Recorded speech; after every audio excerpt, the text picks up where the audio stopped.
ዲያቆን አቤት እህቴ። አንድ ጥያቄ ነበረኝ። ተናገሪ። ሰው ልቡን ማስቆም ይችላል?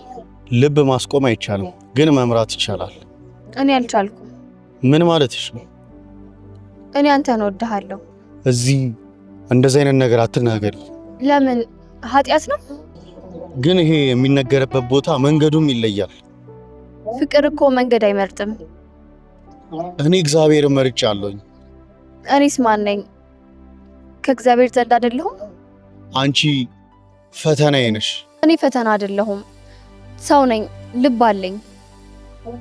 ቆይ አንድ ቀን እኔን እንደ ሴት አስበኸኝ አታውቅም? ንገረኝ። አዎ። ታዲያ ለምን ትሸሸኛለህ? ምክንያቱም ከአንቺ በላይ የምፈራው ነገር አለ። ማን? ራሴን። አንድ ቀን ልብ ከእምነት ጋር ቢጣላ ማንን ትመርጣለህ?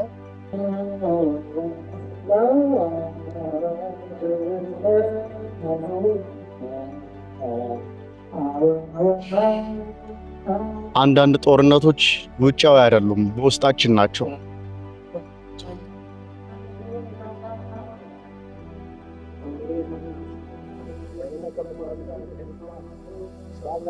እግዚአብሔር ሆይ ልቤ ይከፋፈላል። አንዱ ላንተ፣ አንዱ ደግሞ ለሷ።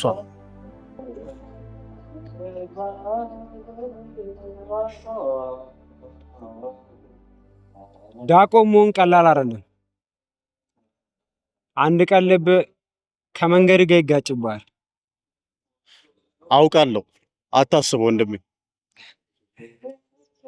ሁሉም እንዲህ ይላል።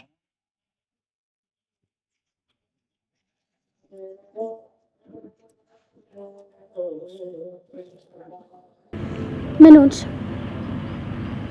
ምን? ፊትሽ ተረብሿል እኮ ልክ አይደለም። ንገሪኝ። እሱ መርሳት አልቻልኩም። ማንን? ዲያቆኑን? አዎ። እርሱ ግን ዲያቆን ነው። ልቡ ግን የሰው ነው። ይገባኛል እኮ ስሜትሽ፣ ግን ያ ዲያቆን አንቺን ሊያፈቅር አይችልም። ለምን? ዲያቆን ማፍቀር አይችልም? ይኸውልሽ እርሱ ምናልባት አስቀድሞ በልቡ መንገዱን መርጧል። የትኛው መንገድ? እድሜ ዘመኑን አሳልፎ ለእግዚአብሔር መስጠት።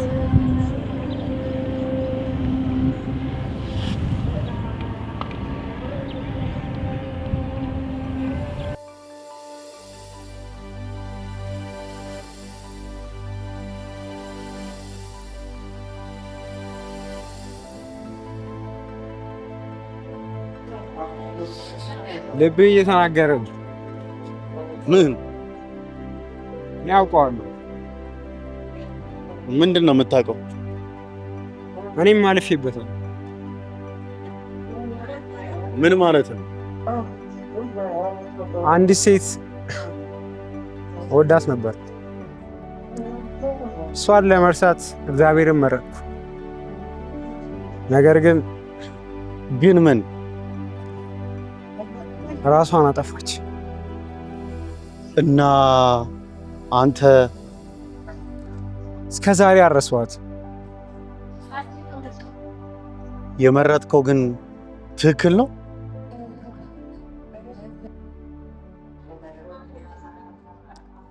አንዳንድ ጊዜ ትክክልና ስተት አይለያዩም። የምታጣው ነገር ብቻ ነው ካንተ የሚለየው።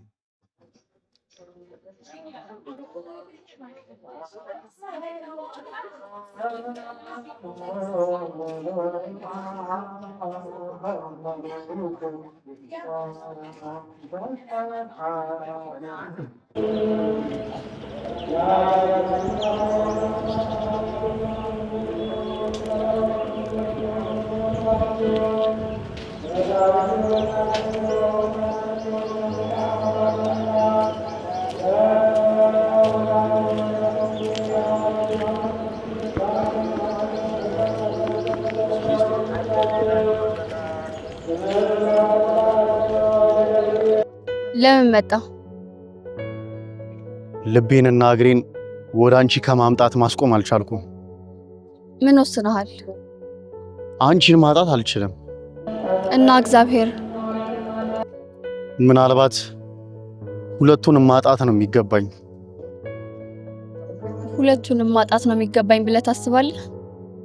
አንዳንድ ጊዜ ሰው የሚወደውን ነገር ለመጠበቅ ከሱ ይርቃል። ማለት እኔ መንገዴን መርጫለሁኝ፣ እግዚአብሔርን መርጫለሁኝ። እሺ እኔስ? አንቺ አምላኬ ያልደረሽ ጸሎቴ ነሽ። እሺ ከእንግዲህ ምን አንድ ነገር ልንገርህ። ምን? እኔን ካልወደድከኝ ከዚህ በኋላ ህይወቴን አልቀጥልም፣ ራሴን ነው ማጠፋው። እንደዚህ አትበይ እባክሽ። ህይወት እንዲህ ቀላል አይደለችም። ለኔ ግን ቀላለች፣ ምክንያቱም አንተ የለህም። እኔ ለአንቺ ምን እንደሆንኩ አውቃለሁ፣ ግን ለራስሽ ምን እንደሆንሽ አታውቂም። አውቃለሁ፣ እኔ ሰው ነኝ፣ ማንም የማይወደኝ ሰው። አይ ያ ውሸት ነው። እግዚአብሔር ይወድሻል፣ ቤተሰቦችሽም ይወዱሻል። እኔም አንተ ትወደኛለህ። ታዲያ ለምን ፍቅሬን አትቀበልም? ፍቅር አያጠፋም፣ አያስፈራራም፣ አያስገድድም። ታዲያ ምን ላድርግ? ቀድመሽ ራስሽን ውደጂ። ከዛ በኋላ ሌላ ሰው ሊወድሽ ይችላል። እባክሽን ህይወትሽን ለማንም ሰው እጅ አትስጪ። አንቺ በራስሽ ዋጋ አለሽ። እኔ ብኖርም ባልኖርም ሞክራለሁ። እኔ ካጠገብሽ ሆናለሁ፣ ልክ እንደ አንድ ሰው።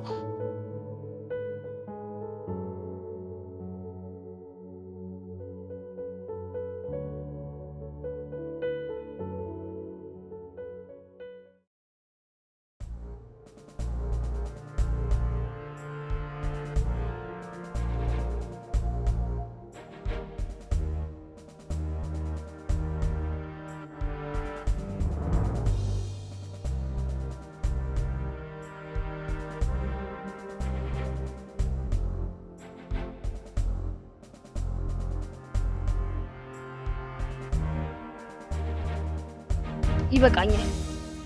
ካሁን በኋላ ምንም የለም።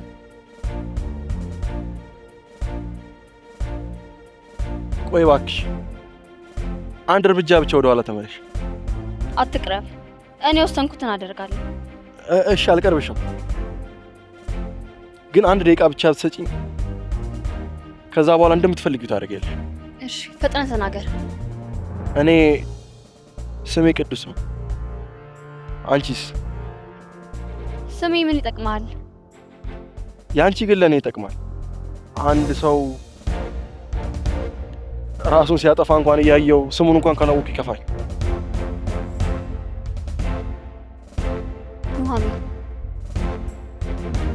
ኑሃሚ ቆንጆ ስም። ከዚህ በፊት ሁሉም ነገር ከባድ ሆኖ ተሰምቶ ያውቃል? እኔም እዚህ ቦታ ነበርኩ አንድ ጊዜ። ምን? አዎ ሁሉም ሰዎች ሲሄዱ ከኔ ሲርቁ እኔ ለራሴ ምንም ጥቅም እንደሌለኝ ሲሰማኝ እኔም ያን ጊዜ አንድ እርምጃ ብቻ ቀርቶኝ ነበር።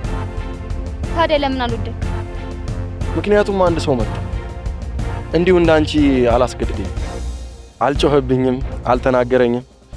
ብቻ ግን አንድ ነገር ነገረኝ። ምን? ነገ ምን እንደሚፈጠር አይታወቅም ማለት። ነገ ምን ይሆናል?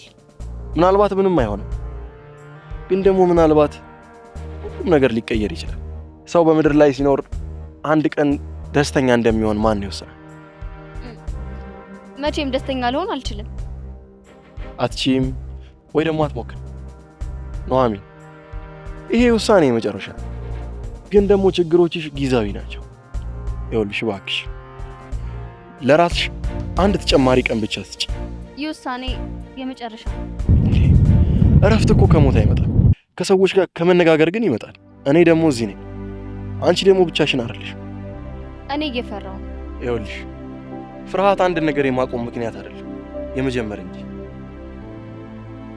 እባክሽ እሺ በይኝና እጄን ያዥ።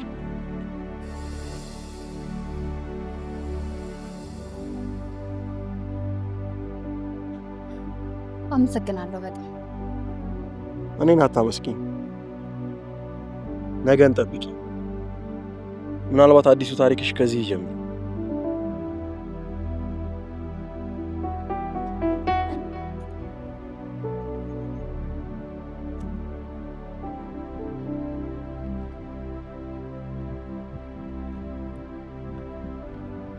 ግን ቆይ ለምን እዚህ ደረጃ ደረሽ? እኔ በፍቅር ተሳስቼ ነበር። አንድ ቀን በጣም የምወደው ሰው አብረን መቀጠል እንደማትችል ነገረኝ። ከዛ በኋላ ራሴንም ጠላሁት። ከዛ መሞት መረጥኩኝ። መሞት ለማን? ለዛ ሰውና ለፍቅር። ይኸውልሽ ፍቅር ከአንድ ሰው ጋር ብቻ ነው። ሰው ሊሄድ ይችላል፣ ፍቅር ግን አይሞትም። ፍቅር አንቺ ጋር ነው የሚቀረው። ቆይ ፍቅር ግን ለምንድነው እንደዚህ አስቸጋሪ የሚሆነው?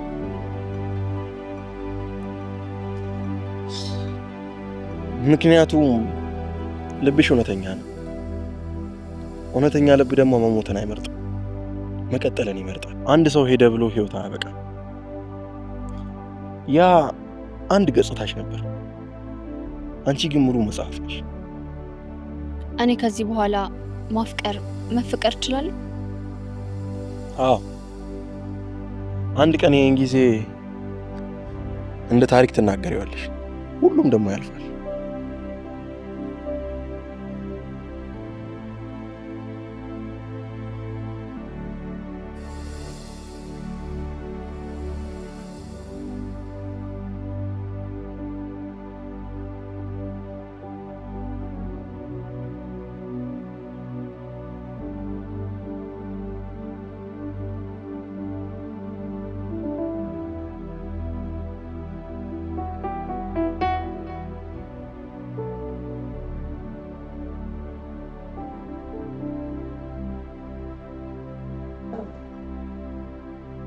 መጣሽ እንዴ?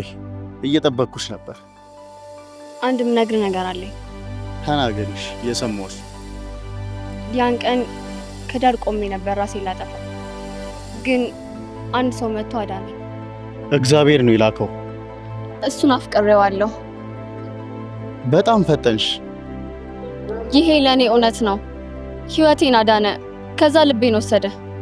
ኑሐሚን፣ አንድ ሰው ህይወትሽን አዳነው ማለት አፍቅረሽዋል ማለት አይደለም። ታዲያ ምንድነው የሚሰማኝ? ምስጋና ስላዳነሽ ስላተረፈሽ አንዳንዴ ፍቅር ሊመስለን ይችላል። እኔ አውቃለሁ ፍቅር ምን እንደሆነ። ንገሪኝ፣ ፍቅር ምንድን ነው? አንድ ሰው ሳይኖር መኖር ሲከብደው እና ያ ሰው ከተወሽስ? እንደገና ልቤ ይሰበራል።